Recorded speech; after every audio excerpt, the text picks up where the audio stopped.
IPL 2024 సీజన్లో sun Risers Hyderabad యువ ప్లేయర్లు తెలుగు తేజం నితీష్ కుమార్ రెడ్డి అద్భుత ప్రదర్శన కనబరిచాడు. 15 మ్యాచ్ల్లో 2 హాఫ్ సెంచరీలతో 303 పరుగులు చేశాడు. బౌలింగ్లో 3 వికెట్లు తీశాడు. ఈ ప్రదర్శనతో ఐపీఎల్ 2024 సీజన్లో ఎమర్జింగ్ ప్లేయర్ అవార్డు అందుకున్నాడు.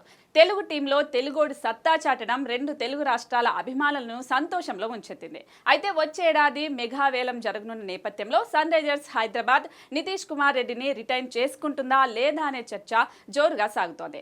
ఐపీఎల్ 2025 మెగా వేలానికి సంబంధించిన రిటైన్ పాలసీ అయితే ఇంకా ఖరారు కాలేదు. కానీ 3+1 రీటెన్షన్ కు అవకాశం ఇవ్వాలని బీసీసీఐ భావిస్తున్నట్లు నేషనల్ మీడియాలో కథనాలు వచ్చాయి. ఫ్రాంచైజీలు ముగ్గురిని నేరుగా రిటైన్ చేసుకోనుండగా మరొకరిని రైట్ టు మ్యాచ్ కింద తీసుకోవచ్చు.